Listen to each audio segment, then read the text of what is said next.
Señor y Dios nuestro, gracias te damos una vez más por la oportunidad que nos das de poder estar aquí reunidos para aprender de tu palabra. Te rogamos, abras nuestro entendimiento, nuestro corazón, para entender lo que vamos a aprender el día de hoy. Te damos gracias por nuestro hermano Nico que diligentemente prepara este estudio para que nosotros podamos conocerte cada día más y que todo esto que estamos aprendiendo lo podamos poner en práctica día con día. Te rogamos por nuestros hermanos que aún no se han podido conectar para que permitas, si está en tu voluntad, que puedan conectarse y también estar en este estudio para que podamos crecer juntos, Señor, en tu conocimiento y poderte dar la gloria donde quiera que nos encontremos. Lo ponemos en manos de Jesucristo, de tu Hijo Jesucristo. Amén. Amén. Ok, bueno, bienvenidos sean todos y cada uno de ustedes. Ahorita a ver los que se falten se sigan conectando más a ratito. Y bueno, acuérdense que estamos viendo los atributos de Dios. Hemos visto el amor, la santidad, la justicia, la sabiduría, la verdad, la fidelidad, la gracia y la misericordia. Son los últimos que hemos visto porque ya hemos estado viendo otros tantos, ¿no? Nada más rápidamente recapitulo los que hemos estado viendo los últimos, pero ahora vamos a enfocarnos en los atributos comunicables restantes que son esenciales para comprender el carácter que estamos llamados a reflejar. Vamos a ver la bondad, la paciencia, que es longanimidad, es lo mismo, y la ira controlada de Dios, que es otro atributo que muchas veces no nos gusta, no lo tomamos mucho en cuenta, la ira controlada de Dios. Esos son los atributos que vamos a estar viendo. Vamos a comenzar entonces. A menudo nos acercamos a Dios buscando un refugio que no nos exige nada, como si no tuviéramos ninguna responsabilidad nosotros como creyentes ante Dios. Y hacemos un Dios de bolsillo que siempre sonríe y que nunca juzga, que todo solapa, y así nos lo imaginamos, ¿no? Pero el Dios de la Biblia no es una proyección de nuestros deseos, más bien es una fuerza que sacude los cimientos de nuestra seguridad. Si realmente queremos conocer a Dios, pues tenemos que estar dispuestos a entrar en una zona de conflicto. Hoy vamos a explorar 3 atributos que la cultura moderna ha intentado suavizar, pero que cuando se entienden de verdad, nos obligan a caer de rodillas. Vamos a hablar de la bondad que nos abruma, la paciencia que nos sostiene y la ira controlada que debería hacernos temblar. Vamos a empezar por la bondad. Y la bondad es más que un sentimiento, porque nosotros solemos decir, Dios es bueno, ¿no? Siempre es nuestra palabra que muchas veces traemos. Pero lo hacemos cuando las cosas salen bien nada más. Pero la realidad es que la bondad de Dios es mucho más peligrosa que eso. Su bondad es una fuerza activa que persigue nuestra transformación, no nuestra comodidad, nuestra transformación. Dios es tan bueno. Entonces les decía, ese es el problema de a veces crearnos un Dios a nuestra imagen y malinterpretar algunos de sus atributos y verlo siempre como solapar o como que Él está sujeto a nosotros de cierta manera. Pero la bondad de Dios es mucho más que eso, porque su bondad es una fuerza activa que persigue nuestra transformación. Él quiere ser santos porque yo soy santo. No se trata de nuestra comodidad. Dios es tan bueno que no puede dejarnos así como estamos. No puede hacer eso. Su bondad no es que va a tolerar todos nuestros pecados. Su bondad es el estándar absoluto que expone nuestra propia malicia, nuestro propio pecado. Tenemos que estar listos para que su bondad destruya todos nuestros planes egoístas. La pregunta es si lo estás. Por otro lado, la paciencia, el silencio que no juzga, ¿no? A veces lo vemos así. Primero, la bondad lo vemos como un sentimiento, más como un sentimiento que una ofensiva, ¿no? Y la paciencia como el silencio que nos juzga. Y a veces confundimos la paciencia de Dios con su olvido. Pensamos que porque no hay consecuencias inmediatas a veces cuando andamos haciendo las cosas mal, pues Dios está de acuerdo conmigo, ¿no? Porque pues no hay consecuencias inmediatas. Y eso está más lejos, eso es nada más lejos que la realidad. La paciencia de Dios no es ausencia de juicio, es una oportunidad que se agota. Es el espacio soberano entre nuestra falta y su respuesta de Él.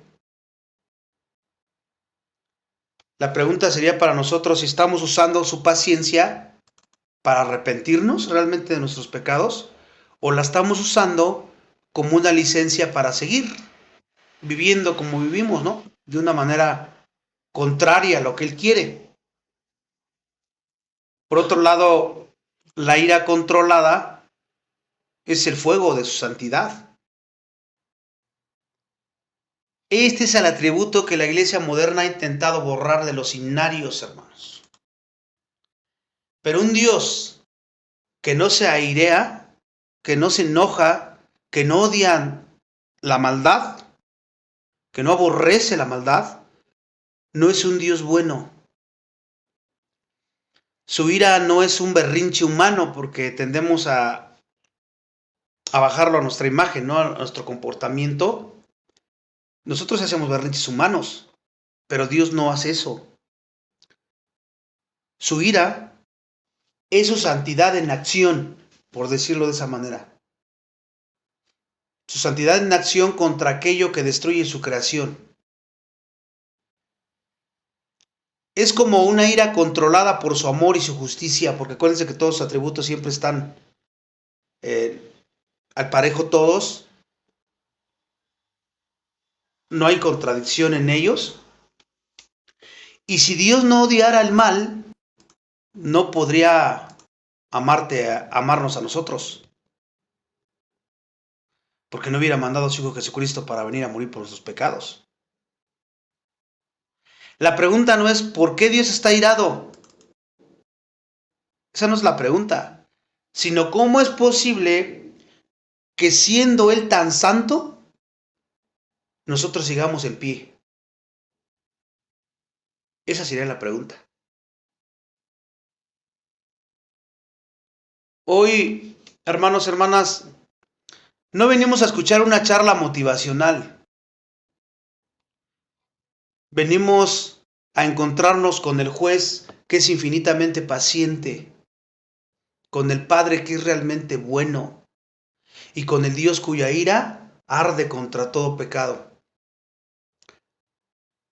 Si hoy tú te vas de aquí, igual que como llegaste, como entraste a esta reunión, es porque no has escuchado o porque tu corazón se ha vuelto de piedra ante el fuego de su presencia.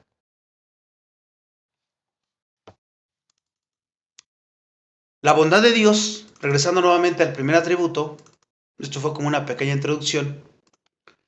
La bondad de Dios se refiere a su perfección innata que lo impulsa a ser benevolente, generoso y lleno de gracia hacia todas sus criaturas. Incluso está la gracia común para los incrédulos. Al salir el sol y llueve y les provee a ellos en la gracia común. Nosotros estamos ahora en la gracia especial, por su gracia también y por su misericordia, ¿no? Entonces esta bondad es la fuente de todo lo bueno que existe. Todo. Toda buena dádiva desciende de lo alto. Todo lo que tú tienes, hermano, fue su gracia y su misericordia. Porque lo que debió de habernos dado, que es la paga del pecado, no nos lo dio. Nos dio algo infinitamente mayor que eso. Tanto en la creación como en la redención, Dios ha sido bueno con nosotros. Aunque a veces las cosas no salgan como nosotros quisiéramos, ¿no? Cuando nuestras oraciones aparentemente no son contestadas en nuestra propia opinión, o no salen las cosas como yo quiero. Dios sigue siendo bueno. Nunca deja de ser bueno en todas las decisiones que Él toma, en todo el control que Él tiene en tu vida y en la vida de los que te rodean. Siempre. Salmo 145:9. Vamos a ver aquí este salmo. Salmo 145:9. Con respecto a la bondad de Dios, dice: bueno es Jehová para con todos, y sus misericordias sobre todas sus obras. Aquí el salmista alaba a Dios por su carácter esencial. La frase bueno es Jehová para con todos establece la naturaleza universal de su bondad, a veces llamada gracia común, que esa es para todos. Pero esta bondad no se limita solamente a los creyentes, sino que se extiende a toda la creación. Incluye el aire que respiras, la lluvia que cae y los dones de la vida misma. Empezando por el aire. La segunda parte de lo que dice el salmista ahí es sus misericordias sobre todas sus obras. Aquí refuerza la primera idea que te dije, que es bueno Jehová para con todos. La palabra hebrea aquí para misericordia es Raham. Raham. Y connota una compasión tierna y visceral, así como la de un padre. El mundo no se derrumba en el caos total, hermanos, ¿saben por qué? Debido a la bondad de Dios y a las misericordias universales de Dios. Su gracia común sustenta, su gracia especial nos sustenta a nosotros, nos sigue capacitando para vivir nuestra vida, nuestra nueva naturaleza en Cristo Jesús. La bondad de Dios nos debe de llamar a la gratitud constante. Ahí está la respuesta. Siempre vemos un atributo, lo entendemos, pero no nos quedamos ahí. Tiene que haber una respuesta por parte de nosotros, porque si no nada más es puro intelectual y eso no, la vida cristiana no funciona así.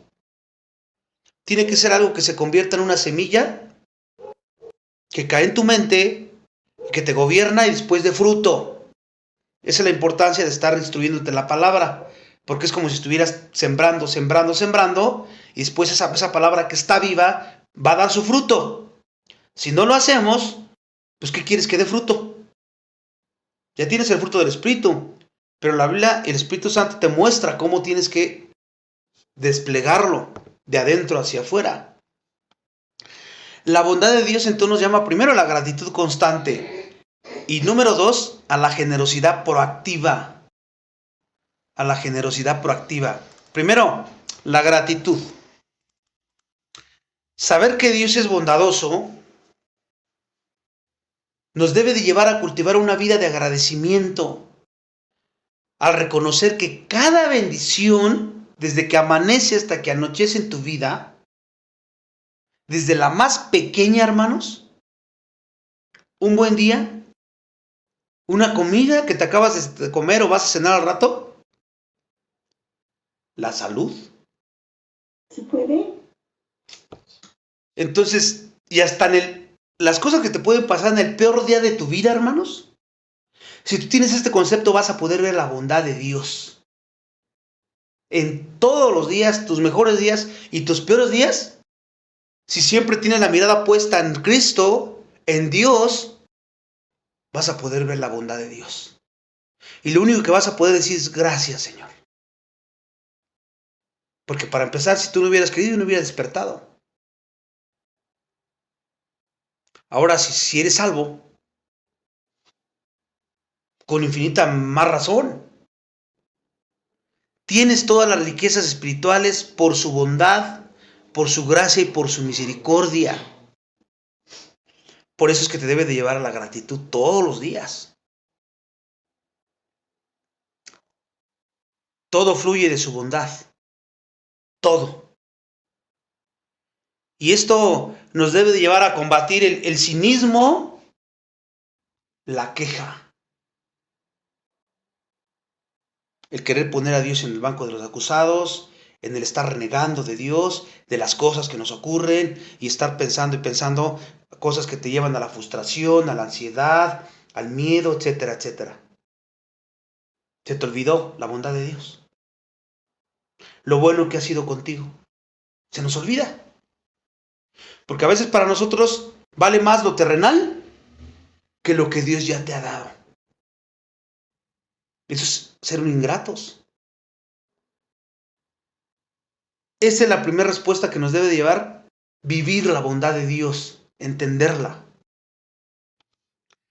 La otra respuesta es generosidad, porque estamos llamados a imitar esa bondad siendo benevolentes con todos los demás. Buscamos su bienestar de una manera activa e incondicional. Si me lo agradeces, si no me lo agradeces, no me importa. Porque yo no lo hago por eso. Yo lo hago porque esa es mi nueva naturaleza. Eso es lo que soy ahora en Cristo. Él es bueno, este atributo es transferible. Yo también tengo que reflejarlo. Tiene su vida. Vive su vida de Él. ¿Te das cuenta? Entonces, tenemos que hacerlo incondicionalmente, tal como Dios hace con los justos y con los injustos. Según Mateo 5:45. Que hace salir el sol tanto para buenos como para malos. Mateo 5:45. Entonces, hermanos, hermanas, la bondad se manifiesta cuando tú haces el bien sin esperar absolutamente nada a cambio de nadie. No esperas nada a cambio. Ni tampoco lo haces para que te vean o para que vean y que digan qué buen hombre o qué buena mujer es. Mira nomás lo que está haciendo, cómo se esfuerza. No lo haces por eso. ¿Te das cuenta? Hay cosas que muchos de nosotros podemos hacer sin necesidad de que la gente se entere. No tiene por qué saber nada de eso. Porque has entendido la bondad de Dios. Y lo que haces en secreto, puede que Dios te lo recompense en público, o puede que no. Pero tú no lo haces porque estás trabajando tiempo extra, o porque estás ganando más favores para Él, o para recibir una exaltación para ti. Si es así, ya tienes tu recompensa. Si nadie se da cuenta, si nadie me lo agradece, si nunca nadie me dice nada, no importa. No importa. Yo ya recibí todo lo que no merecía, lo recibí por gracia, por la bondad de mi Señor. Y eso para mí no tiene precio. Ahí debe de estar anclada tu gozo y tu contentamiento, hermanos. Y tu paz. Si no está anclada aquí, ¿cómo crees que lo vas a poder tener? Por otro lado, la paciencia y la longanimidad de Dios, ahí en griego, macrotumía, que significa largo aliento, paciencia o longanimidad, largo aliento o lentitud para la ira. Eso es lo que significa lentitud para la ira. Este es su atributo de autorrestricción. Autorrestricción. ¿Por qué? Porque es la virtud de soportar el mal y la provocación de los pecadores por un largo periodo.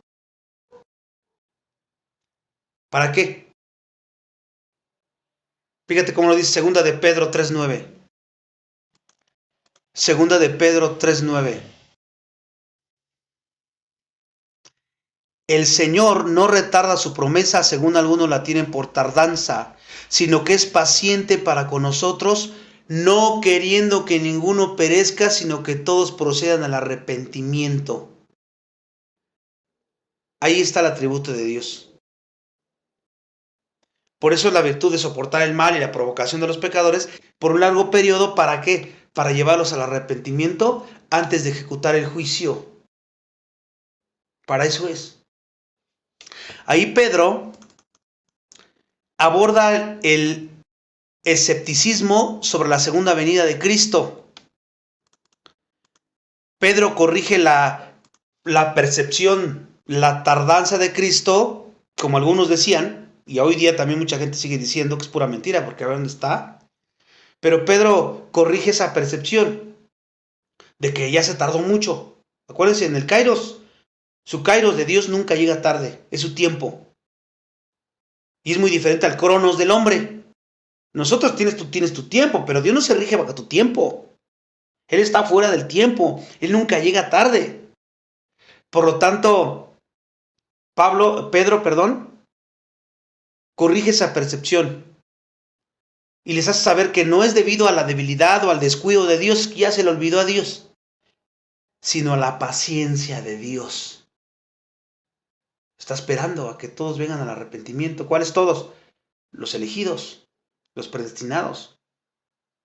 Todos aquellos que Él ya conoció desde antes de la fundación del mundo en su presencia de Dios. Y este versículo de Pedro revela el propósito de la macrotomía divina, dar tiempo. O sea, Dios está ejerciendo su voluntad moral, no queriendo que ninguno perezca. Esa es su voluntad de Él, para que la gente tenga la oportunidad de arrepentirse. La paciencia de Dios es, por lo tanto, una expresión de su amor y su bondad.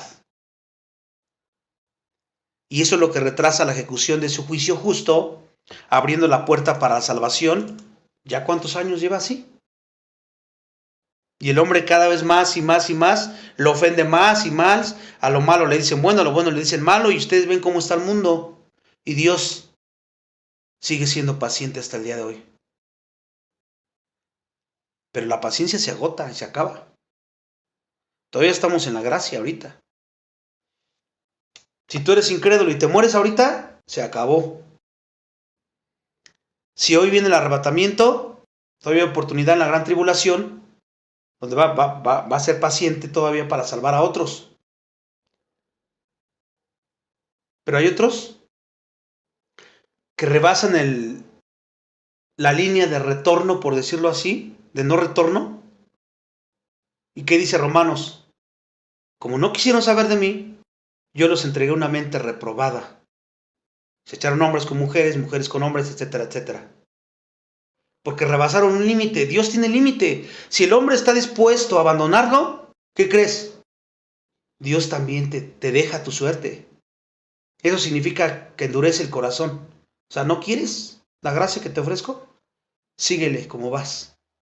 Te dejas puesto a tus propios pecados. No es que Él te endurezca y sea el culpable. No, tú ya estás duro. Simplemente ya, síguele. Te deja que lo hagas. Ahora, la paciencia de Dios nos lleva a respuestas también y nos desafía a la autorrestricción y a la paciencia con el prójimo, hermanos.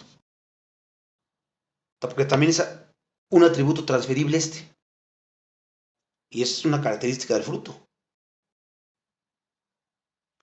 En la autorrestricción, ¿cuál es la idea?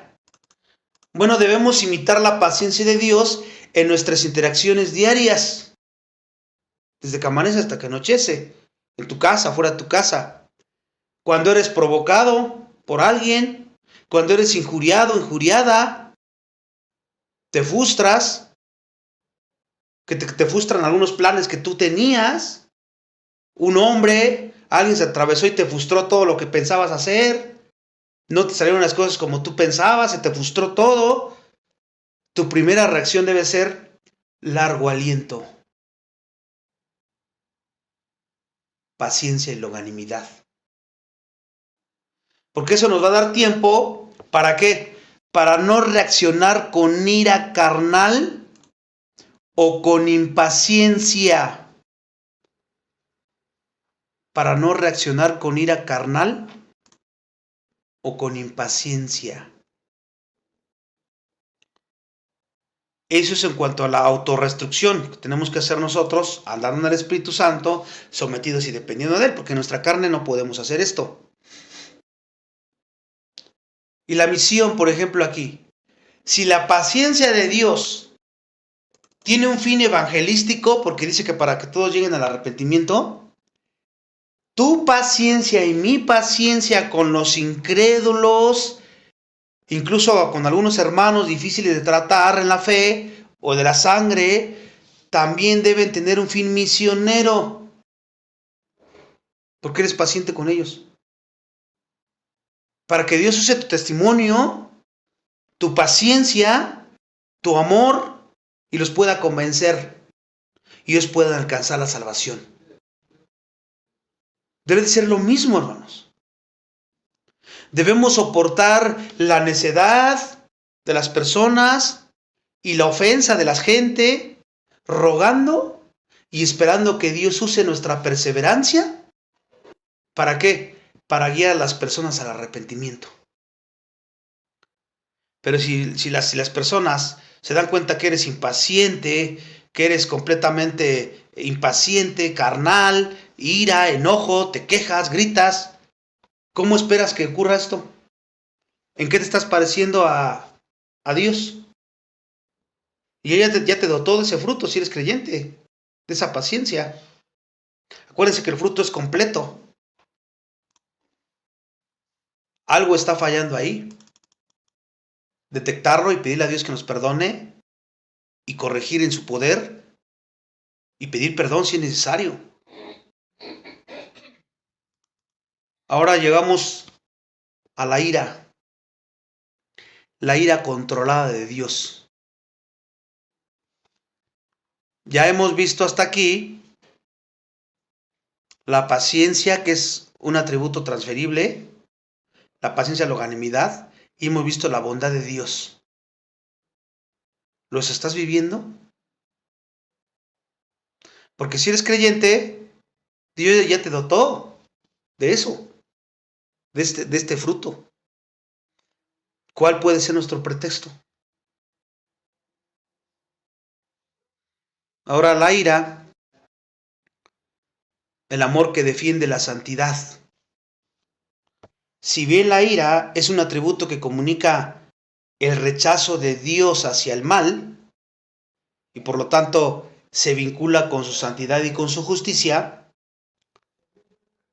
se comunica a nosotros como un llamado a tener un celo o indignación justa y controlada contra el pecado. Si Dios es santo y te transfirió de su santidad porque te dio su vida para que andes en ella, aborrecemos el pecado. Dios no es apático. Él se pone activamente al mal. Vamos a ver una cita, Efesios 4:26. Efesios 4:26. Dice ahí, airaos, pero no pequéis. No se ponga el sol sobre vuestro enojo. Una cita muy conocida, ¿verdad? Pablo nos da un mandato paradójico aquí, reconociendo una realidad humana.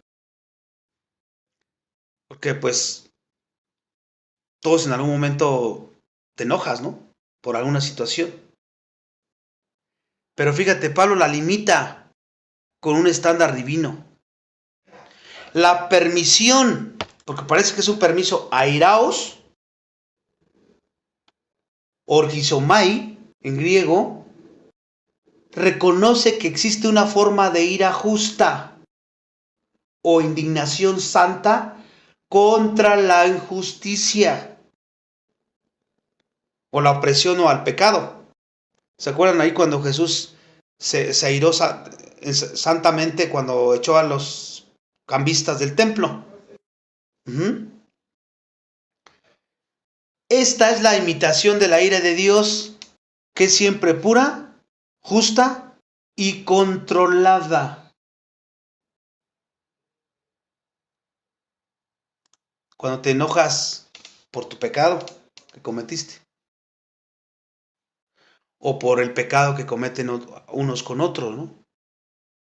Y que te llevan, si te enojas, no te gusta ver que la injusticia, ¿verdad? Pero no te pones a hablar mal de ellos, no te pones a maldecirles, no te pones en tu mente a carnal empezar a desearles mal, sino te llevan a orar y a pedir que Dios tenga misericordia de ellos para que se arrepientan de su pecado y puedan conocer a Cristo y dejen de hacer eso. A eso te lleva. Porque si nos lleva al chisme, a la murmuración, eso ya no es una ira justa. El límite es inmediato cuando dice después, pero no pequéis. Por eso dice, no pequéis. Esto contrasta la ira santa de Dios con la ira pecaminosa humana, ¿no? Porque nuestra ira es egoísta. Muchas veces, si no andamos en el espíritu, es egoísta, es vengativa, es explosiva y es descontrolada. No nos paran a veces. La ira humana se convierte en pecado cuando se prolonga de esta manera. Es egoísta, es vengativa, explosiva y descontrolada. Y la dejas que se prolongue.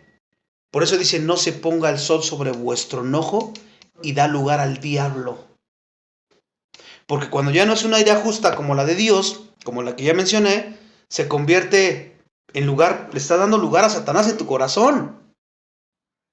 Para autodestruirte a ti y a los demás. Y esta es la ira de Dios versus la ira que a veces nosotros vivimos, ¿no? Si yo te preguntara si alguna vez has oído un sermón sobre el amor, la bondad o la misericordia de Dios,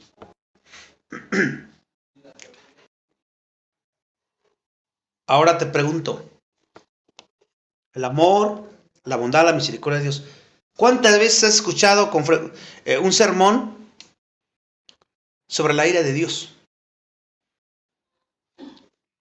¿Cuántas veces? En comparación con los otros atributos de Dios. Casi no.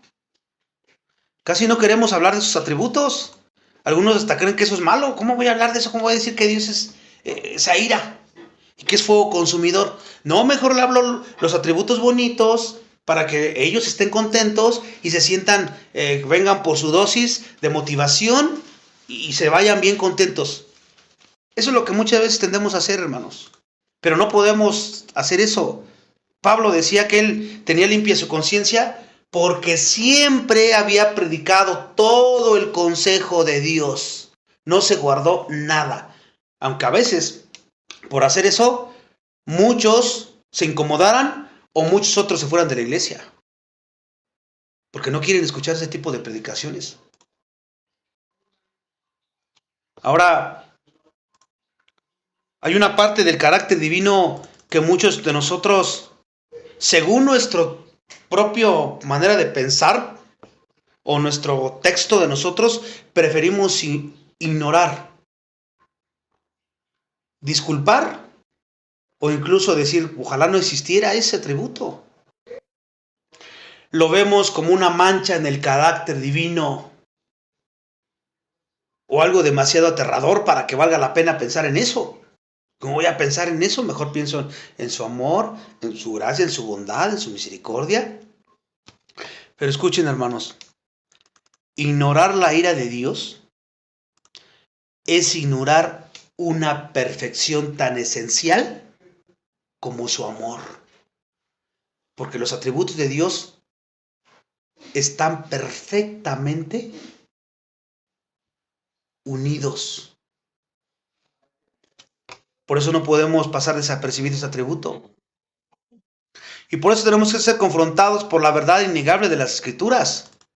La ira de Dios no es una mancha, sino una perfección gloriosa que nos revela la magnitud de su santidad y al mismo tiempo lo maravilloso de su gracia.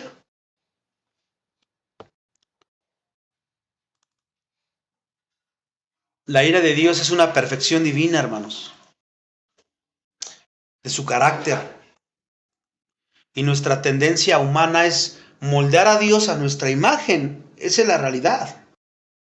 Pero el Señor, fíjate qué dice en Salmo 50, 21. Salmo 50, 21, fíjate lo que dice. ¿Pensabas que de cierto sería yo como tú? La Biblia revela la verdad. La ira de Dios es tan perfecta como su santidad de Dios. La Escritura enseña que la ira de Dios es una perfección divina. No es menos perfecta que su fidelidad, que su misericordia. ¿Y cuántas veces alabas a Dios por su ira? Si te pregunto, dame un atributo de Dios, exalta su nombre. No doy gracias a Dios por su bondad, por su misericordia, por su amor, por su paciencia para conmigo. ¿Y la ira? No tendrá por inocente al culpable. Sin santidad nadie verá al Señor. Él es fuego consumidor. Tenemos que quitarnos ese pensamiento de querer pensar que su ira es como la de nosotros. Porque no, ni siquiera nada que ver. Si la ira de Dios estuviera ausente, habría una mancha o defecto en el carácter de Dios. ¿Por qué? Porque la indiferencia al pecado es una mancha moral. Y Él no es indiferente al pecado. Por eso la Biblia dice que la ira de Dios está sobre todos aquellos que cometen iniquidad. Todo el tiempo. Su gracia común está, sí, pero la ira de Dios está todo el tiempo. Si no se arrepienten y vienen a Cristo, Apocalipsis dice que está llenando la copa la ira de Dios. Se está llenando. Por decirlo de esta manera, te arrepientes en Cristo, desaparece la deuda. Y esa copa no existe. Por eso Cristo vino. Pero si no nos arrepentimos, esa copa se va a desparramar y cuando venga el juicio de Dios se va a derramar completita sobre los pecadores. Por eso es que la ira de Dios no puede estar ausente. Dios, que es infinitamente santo, no puede mirar con igual satisfacción la virtud y el vicio. Por un lado la virtud y por otro el pecado o el vicio, cualquiera que quiera, no puede. Es su naturaleza. Él detesta y odia lo que es impuro y lo que es vil. Lo detesta. Y sin Cristo todos somos impuros y somos viles criaturas. Y con Cristo Él nos ha hecho santos, posicionalmente hablando, y luego a través del Espíritu Santo nos está santificando. Nos está llevando a que esa vida que nos dio santa produzca el fruto que debe de producir, como lo estamos estudiando ahora. Salmo 7:11. Salmo 7:11. David ahí testifica: Dios es juez justo y Dios está irado contra el impío todos los días. Es el problema que tenía Job. ¿Por qué pareciera que los injustos prosperan y los íntegros les va mal? ¿No? Era la pregunta que él tenía. Aparentemente tú ves que están bien por la gracia común, pero eso es temporal, hermanos. Nosotros por su misericordia estamos en la gracia especial. Esa no solamente es aquí, sino en la que viene. ¿Y por qué sufrimos entonces a veces? Pues porque estamos en un mundo caído de pecado y nosotros pecamos también. Por eso Él va a hacer un cielo nuevo y una tierra nueva. La nueva Jerusalén, y vamos a ser glorificados para estar con Él como queremos realmente vivir para Él. Fíjate, tan segura es esta verdad que Dios apela a su ira como apela a su santidad al hacer un juramento. Fíjate, Salmo 95:11. Salmo 95:11.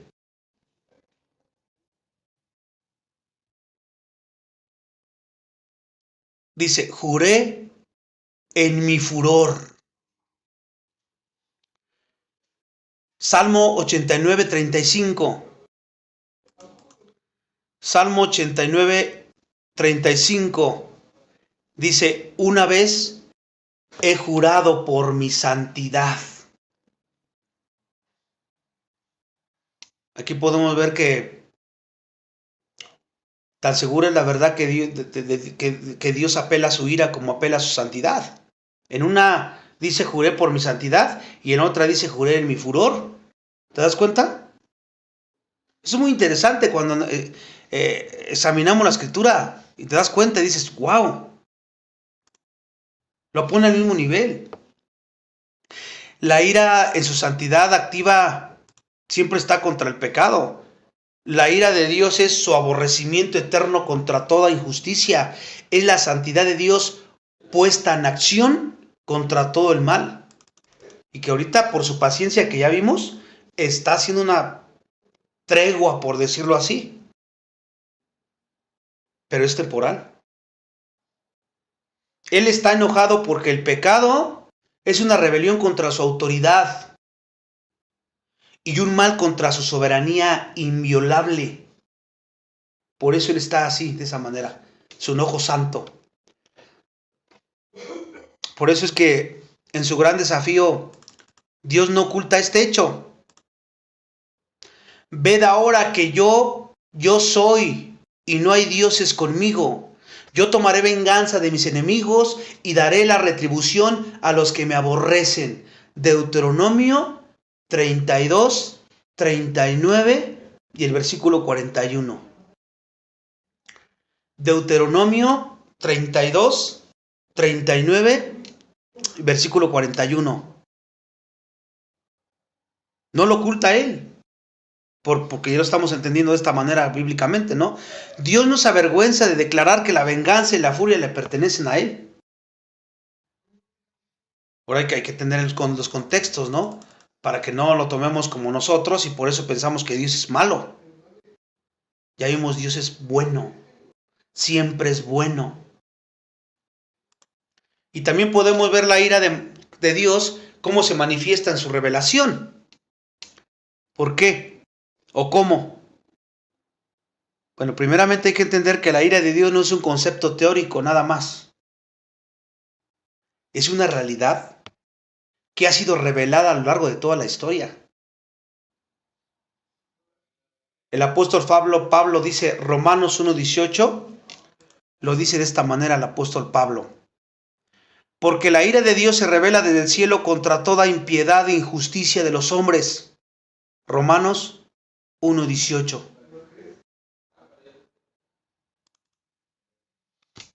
¿Te das cuenta? La ira de Dios revelada ahora en la historia de la creación. Lo vamos a ver aquí, porque se acuerdan ustedes que la ira se reveló cuando se pronunció la sentencia de muerte, cuando peca Adán y Eva, luego hubo una sentencia de muerte, ¿no? La paga del pecado es muerte. Y les da un juicio a cada uno, al hombre y a la mujer. Y no solamente ellos la llevaron, porque también maldijo la tierra. Y el hombre fue expulsado del Edén. Desde ahí, inmediatamente en el pecado, ese atributo se muestra. Se manifestó con ejemplos después, más adelante, ¿se acuerdan? El diluvio. Sodoma y Gomorra. Estamos hablando de la ira santa de Dios. Y hay quienes dicen, ese Dios del Antiguo Testamento no es el mismo del Nuevo. Porque ignoran este atributo de Dios. Y que Jesús también lo mostró cuando sacó a los cambistas. Porque no es malo. Todos encajan en su perfección, todos sus atributos. Es lo importante de conocer al Dios bíblico. La ira se proclama en la maldición de la ley. ¿También se acuerdan? Sobre toda transgresión de la ley, morirían. Incluso los que violaban la ley morían. Un hijo que desobedecía a sus padres lo mataban a pedradas. Un adúltero, una adúltera a pedradas. La misma creación que declara la gloria de Dios en Salmo 19.1, que los cielos cuentan la gloria de Dios, también prueba que Él es el enemigo del pecado y el vengador de los crímenes de los hombres. ¿Te das cuenta? Por otro lado, también vemos la ira revelada en la cruz de Cristo. La manifestación más horrible de la ira de Dios ocurrió allí, hermanos. ¿Y quién la recibió? Cristo. De cierta manera que nuestra mente finita no puede entender, hubo una separación, no de esencia, porque Cristo siempre fue Dios, pero de relación. Por eso Jesús dijo, y ahí ya no le dijo, Padre, le dijo, Dios mío, ¿por qué me has abandonado? Ahí fue la manifestación más horrible del aire de Dios que ocurrió en su propio Hijo, en el Dios encarnado. Y cuando Cristo cargó sobre sí las iniquidades de su pueblo, fue entristecido y angustiado, dice Marcos 14:33. Marcos 14:33. Él tenía que cargar los pecados de la humanidad. ¿Se acuerdan de su agonía en Getsemaní? Allí en Lucas 22:44. Lucas 22:44, que su sudor era como gotas de sangre. Y su clamor en el Calvario, que ya dije, Dios mío, ¿por qué me has desamparado? Mateo 27:46. Mateo 27:46. Todo esto manifiesta la horrible comprensión de lo que significa para Dios mirar a las iniquidades. Él es tan santo que no es capaz de ni mirarlo. Si el Hijo de Dios tembló bajo el peso de la ira divina, en su humanidad obviamente, cuanto más debemos temer nosotros como pecadores. Y aunque seamos salvos, tenemos que vivir nuestra salvación con temor y temblor. Ahí no habla de perder la salvación en ese texto. Está hablando de que tienes que vivir como lo que eres, con temor y con temblor. Ya no pierde la salvación y juicio del infierno, pero sí la disciplina de Dios. Y déjame decirte que la disciplina de Dios es muy dura. No se la deseo a ninguno de ustedes. Entonces, si el Hijo de Dios tembló bajo el peso, cuanto más debemos temer nosotros, y más si tú que me estás escuchando no eres salvo. Es para que tengas miedo y te quedes así. No, corre a Cristo, a la cruz, y reconoce tu pecado, y arrepiéntete y reconócelo como Señor y Salvador, para que no estés del lado de los que lo van a recibir como juez, sino que estés del lado de los que lo vamos a recibir como Padre, como nuestro Padre, andando en el Espíritu Santo. La importancia de reflexionar sobre la ira es nuestra respuesta ahora, hermanos. Porque meditar en la ira de Dios no es una práctica morbosa, De que ¿cómo voy a meditar en la ira de Dios? Es muy morboso. No, sino es esencial para nuestra vida cristiana meditarlo de la forma como te lo estoy explicando. ¿Por qué? Porque si meditas correctamente su ira, vas a odiar el pecado.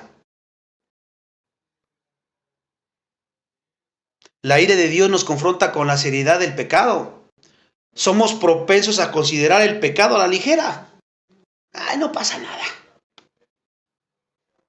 Pero cuanto más reflexionamos sobre cómo Dios aborrece el pecado y su espantosa venganza sobre el pecado, los que no se arrepientan, más probable es que nos demos cuenta de su atrocidad del pecado y lo miremos como lo que realmente es. Y huyamos y nos alejemos completamente de él. Esa es la respuesta que tienes que tener con respecto a la ira de Dios. También para que les sirvamos con reverencia, hermanos. Porque la ira nos lleva a un temor piadoso y una reverencia, pues, genuina.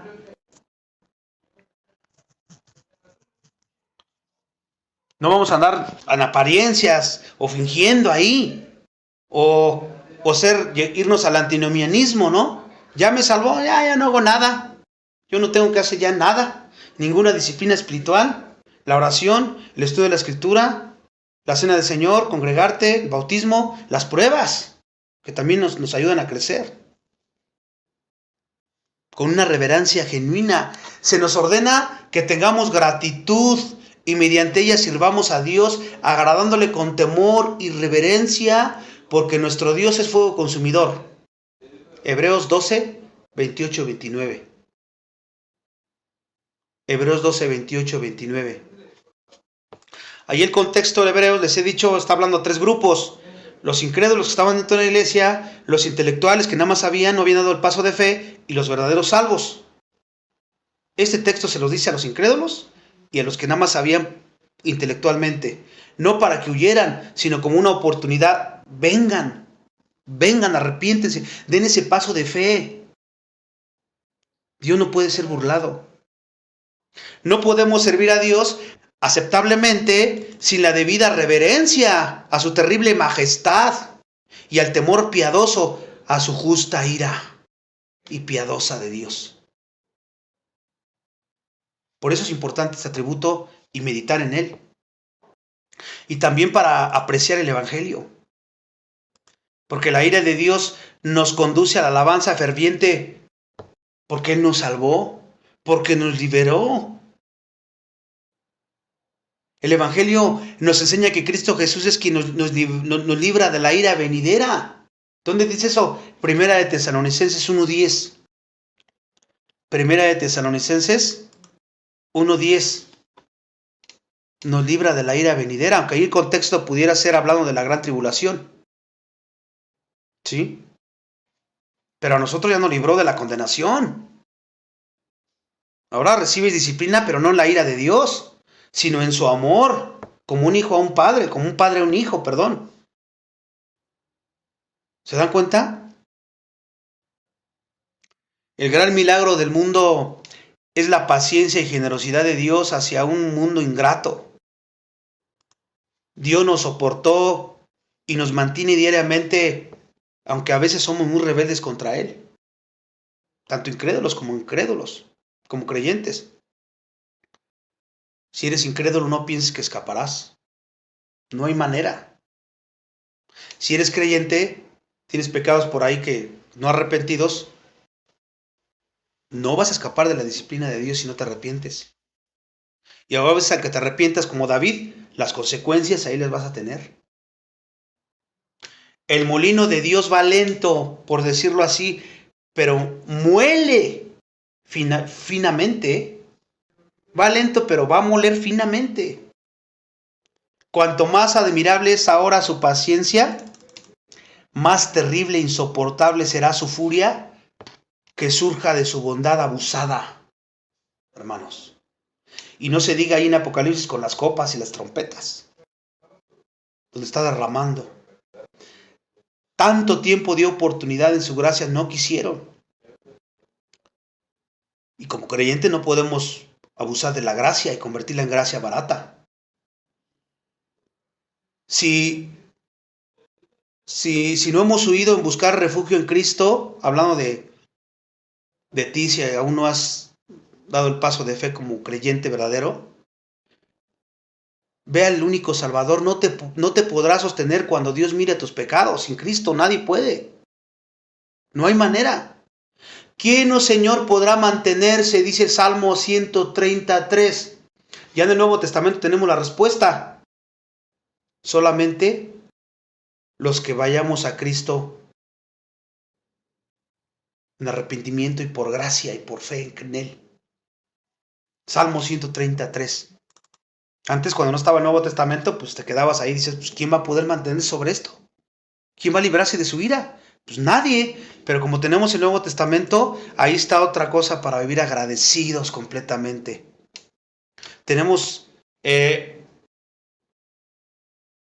arrepentirnos, nos lleva a arrepentirnos, a humillarnos ante Él, no para que vivamos con miedo como creyentes. Acuérdate que tú ya no es tu juez, ahora es nuestro Padre.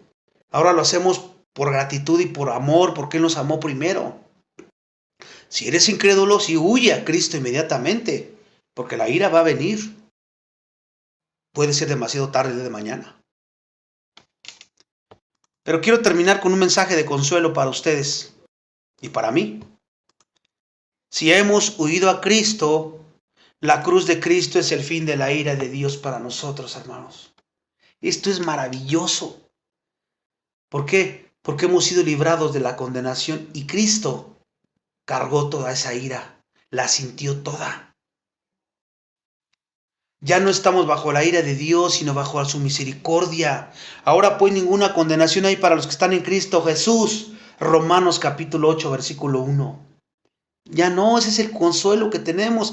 La ira del Cordero de Apocalipsis 6, 16, antes de empezar a derramar las copas y luego las trompetas, ha caído sobre él mismo, sobre el sustituto, no sobre nosotros.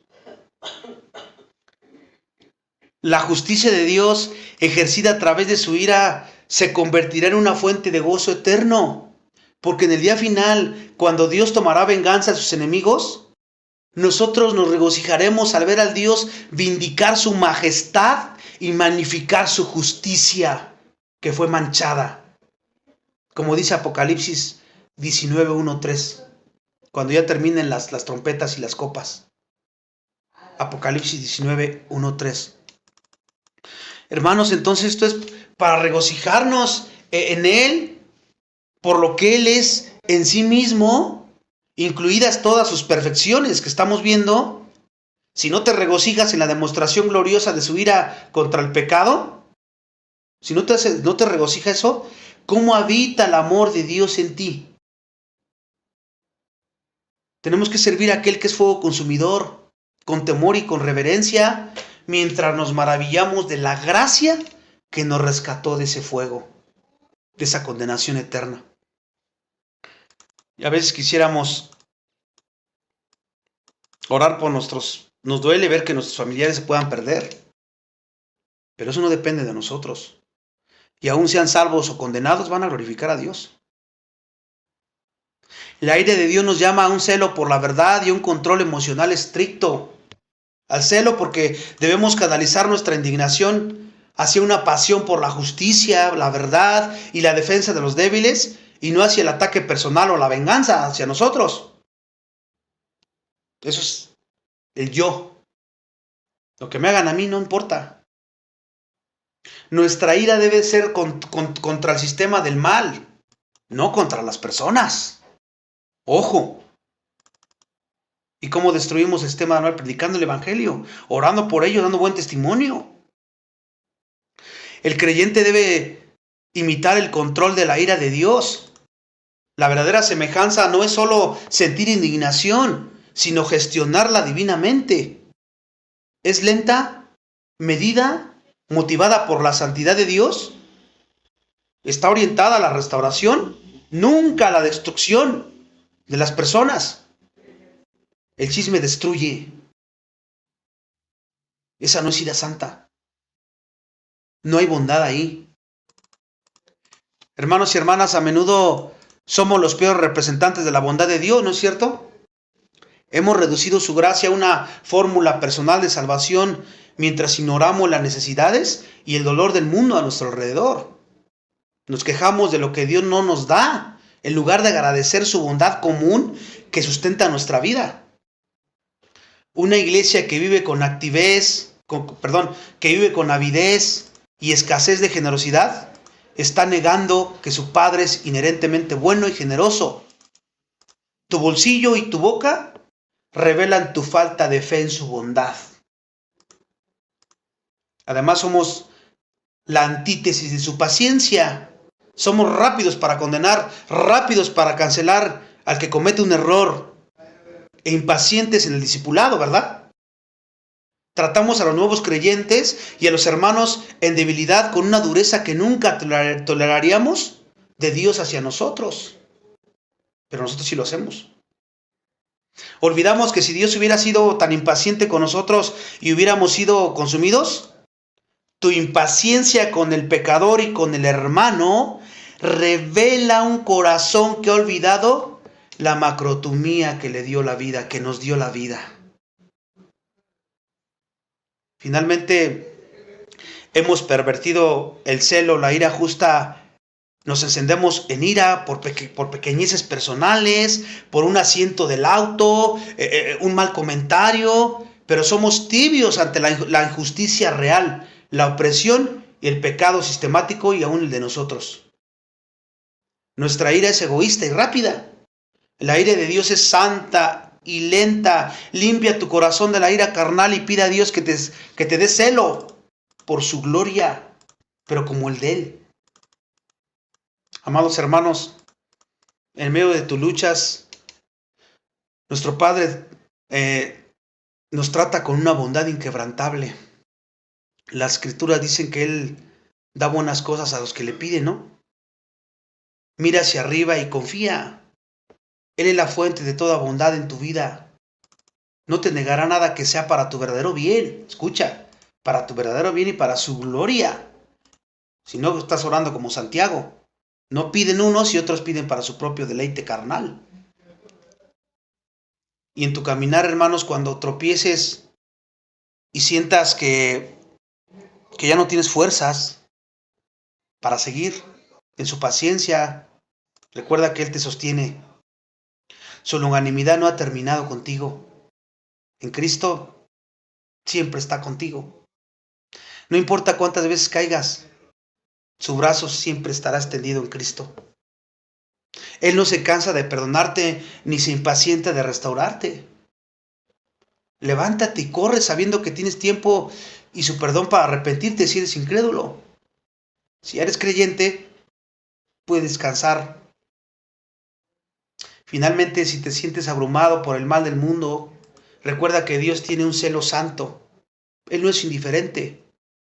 Él dará su justa retribución como Él lo decida en su momento. No tienes que orar eso hoy día, pedir que se arrepientan y que conozcan a Dios y que crean en Él, ¿no? Su ira está contenida, pero es real. Y un día juzgará todo mal. Mientras tanto, tenemos que canalizar nuestra propia indignación justa en la oración, al servicio y la proclamación de la palabra de Dios. El mismo celo que purificó el templo nos debe de capacitar para vivir con pasión por su reino, diligentemente, andando en el Espíritu Santo. Tenemos que ser buenos, tenemos que ser pacientes y tenemos que ser celosos para su gloria, pero la forma en como lo es Él. Si hoy detectaste algo incorrecto, vamos, arrepiente de tu pecado y continúa con la cara en alto, andando en integridad, en las disciplinas de la gracia, sabiendo que Él terminará la obra que empezó en nosotros. Vamos a orar. Padre, te damos gracias por la oportunidad que nos da nuevamente de entender la bondad, la paciencia y la ira de Dios. No permitas que la pervertamos en nuestra vida.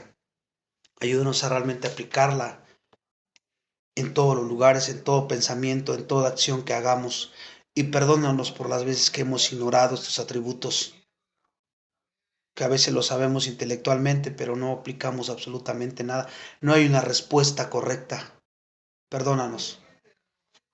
Hoy te pedimos que tu Espíritu Santo siga obrando en nuestra vida y nos siga santificando a través de tu palabra, para que podamos ser pacientes, para que podamos ser bondadosos y para que podamos aplicar esta ira justa de la forma como tú quieres.